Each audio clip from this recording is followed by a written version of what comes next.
Hey, good morning. I'm Paige Browning. It's Tuesday. This is Seattle Now. The City of Bothell has been making big moves recently. Its city council has passed legislation that eliminates parking minimums, changed zoning to encourage more housing, and is now allowing corner stores in residential neighborhoods. We'll talk to Bothell Mayor Mason Thompson about the support and criticisms these changes are facing.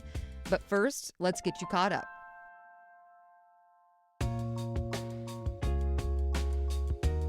We're living through the biggest swarm of earthquakes at Mount Rainier ever. More than 1,200 tremors have been recorded at Rainier this month. They started July 8th, and they're still going this week.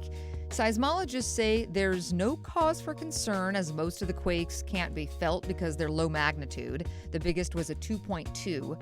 The Pacific Northwest Seismic Network says the cause isn't known for sure, but one hypothesis is the hot water at the core of the mountain changed temperatures, stressing the surrounding rock enough to break.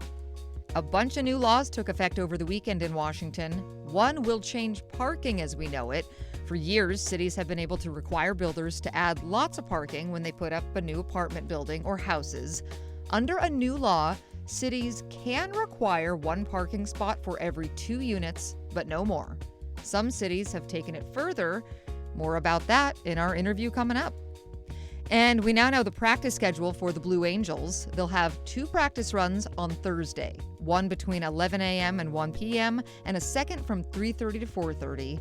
This as the roaring Navy jets prep for Seafair this weekend. Check back for more headlines on tonight's episode of Seattle Now. Bothell was once a sleepy suburb of Seattle. Then its population started booming in about 2010. The number of Bothellites, yep, that's what they're called, has increased more than 40% since then, with more than 50,000 residents. And this city is going through some big changes to accommodate the influx. This has mostly been possible thanks to a city council that's pushing for more housing, fewer parking spots, and legalized corner stores in residential neighborhoods. Not everyone's happy, but the city council shows no signs of curbing its ambitions. Mason Thompson has been mayor of Bothell since 2022 and joins me now to talk a little bit more about these ambitions. Hey, Mayor Thompson, thanks for speaking with us. Hey, Paige, thank you so much for having me. Bothell has been standing out from other cities in this region in how it's designing or redesigning its city. What are some of the bigger changes the city council has made?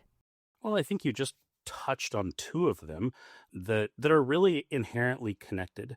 The one thing that everybody agrees on in local government is that nobody is really super fond of other people's cars. The problem is that we all believe this story that if we just made more space for other people's cars, everybody else's car could go there. And the promise of parking minimums is just that. If we make more space for other people's cars, there will be more space for my car. It's a bad way, but it's a way to attempt to manage curb space.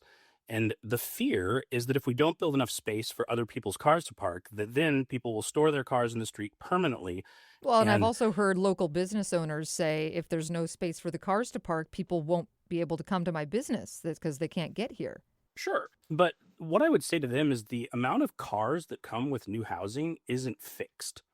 When we make people build more of something and give it away for free, we induce more usage of that in our community. The analogy I use is to imagine that we turned Bothell City Hall into a pizza restaurant, and we give away 1,000 pizzas a day.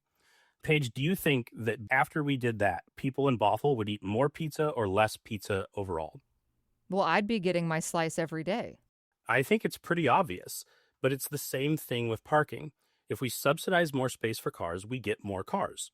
And the curb space will always be the first parking to fill up because it's the most convenient place to go. And traffic is just people driving those cars, so now we have more traffic too.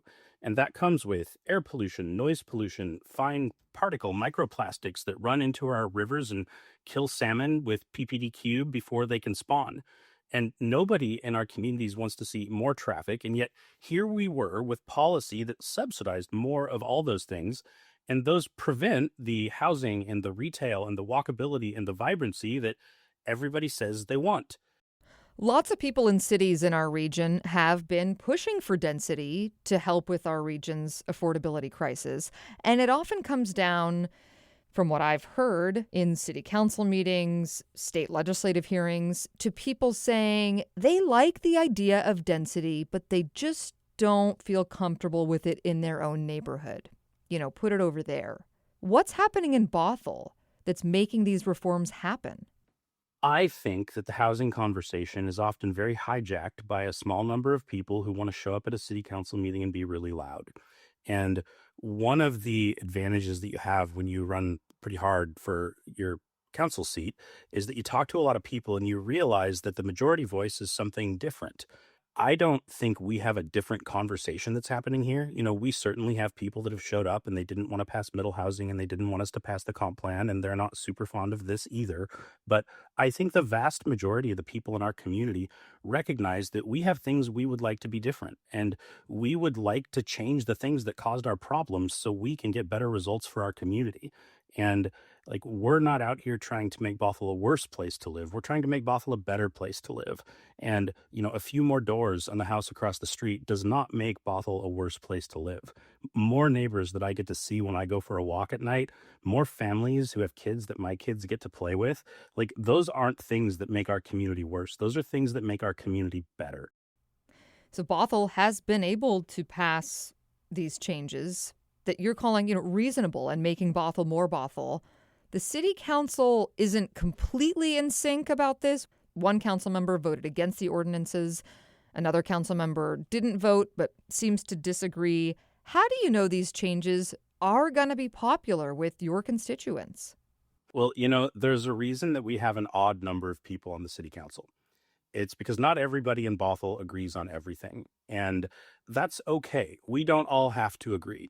But agree or disagree, I think that it's really important that we represent everybody. And when people show up and they say, hey, we don't want to do this, that we take the reasons why into account. And we can still work to make sure that there's not really big negative effects. The sky is falling narrative isn't going to happen. And we're doing that work to make sure that we minimize any of the unintended consequences. I wanted to ask about pushback that has come. I know that former city council member and mayor Andy Reum has said that this council's getting too political. Some residents and former council candidates have accused the city of ignoring environmental concerns, saying that your desire to build is sacrificing trees and endangering salmon that spawn in streams that run through the city. What do you say to this? I think it's funny because everything is political if you disagree with somebody. And the specific thing that former Mayor Reum called out in that article was a resolution supporting a woman's right to choose after Roe fell. And I don't think women having basic human rights is super political. I think that's more of a human rights issue. And if somebody finds that too political, then maybe politics isn't their thing. In terms of the environmental question, that's a really good question. And that's a really common kind of pushback. And I will note that if you look at Washington Conservation Action, the Sierra Club, any of the environmental organizations out there, they all say that the things that we're doing are the best things you can do for the natural environment. When you build in areas that we've already developed, you're not cutting down new forest for trees. And yeah, you might cut down a couple trees when you redevelop a property, but you're not taking away an entire natural habitat. And more housing density really accomplishes a lot, not just in terms of giving people a place to live, which should be just a basic human right, but also in terms of stopping some of the harm that sprawl causes to our natural environment. Because when you force people to live farther away from something, they drive more. We pave more roads. We cut down more forests and more farmland so we can build more sprawl that makes all of the problems that we don't like worse. Mayor, there have been some residents in Bothell who feel you and the majority of the city council are a little too in lockstep. City Council candidate Mark Swanson points to the group Bothellites for People-Oriented Places, a.k.a. BOPOP. He claims that you, a majority of the council, and a majority of the planners have been members of this organization and have made many of your plans for Bothell outside of the public view, not in city council meetings, and says you're doing so outside of financial interests.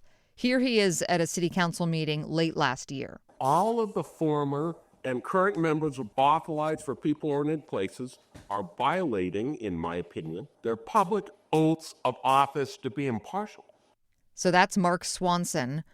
Mayor, what's your reaction to accusations that this organization is pulling the strings of the city council? Well, any good conspiracy theory has a kernel of truth. And BOPOP is a Facebook group that anybody can go to that talks about the built environment in Bothell.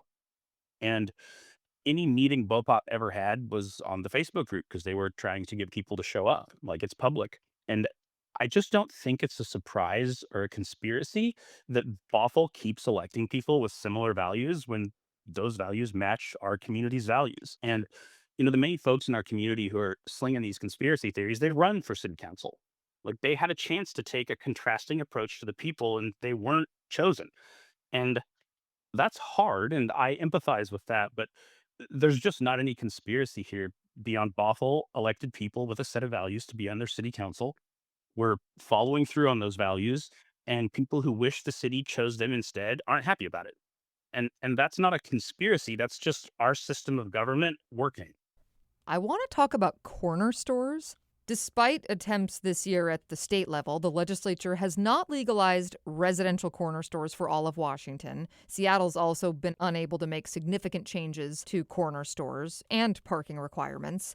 Why do you think some legislators have faced such a struggle around this? Allowing someone to open up a corner store down the block from homes. When people are faced with something that doesn't exist yet, the worry about what it might be is a lot stronger than any bad things that will actually happen. But once a business comes in, people absolutely love it. We have a couple of corner stores in Bothell, and they're great. Councilmember Dodd on our council, it was one of the first things she could do when she was growing up that gave her a measure of independence. Like, she could walk to the store and get a gallon of milk because it was close enough for her to do that. People like the neighborhood they live in. They don't want it to change. And I understand that there's risk when something changes to people, but I think we can make changes that make it even better to live here. Final question, Mayor Thompson. Bothell's success is not completely unique. Spokane, where I'm from, by the way, Bellingham and Shoreline have passed some similar laws recently. Why do you think these kinds of zoning solutions have been gaining so much momentum in Washington recently? I think just because there's a growing realization that the things that we don't like about the way things are have been caused by the way we do things. And as housing gets more and more expensive, the burden of that falls mostly on younger generations. And younger people are starting to get more involved and starting to run for office and starting to be able to tell the stories of how difficult it is to find housing right now. And I think there are a lot of younger electeds that understand that because they live that.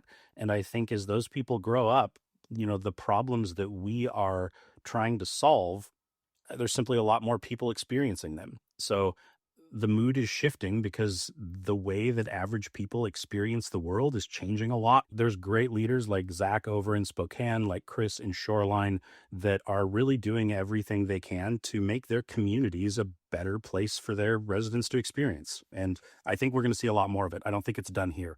I've been chatting with the mayor. Mason Thompson's been the mayor of Bothell since 2022. Thanks for speaking with us, Mayor Thompson. Well, Paige, thanks for having me. We really appreciate it. All we're trying to do is change the world for the better out here, and the more people hear about it, the happier we are. Thanks for listening to Seattle Now. Today's episode was produced by Shane Mailing. It was edited by Andy Hurst. Our production team also includes Caroline Chamberlain Gomez, Brooklyn Jamerson Flowers, Vaughn Jones, and Patricia Murphy. Greg Kramer does our theme music. Seattle Now and KUOW Public Radio are members of the NPR network. I'm Paige Browning. See you soon.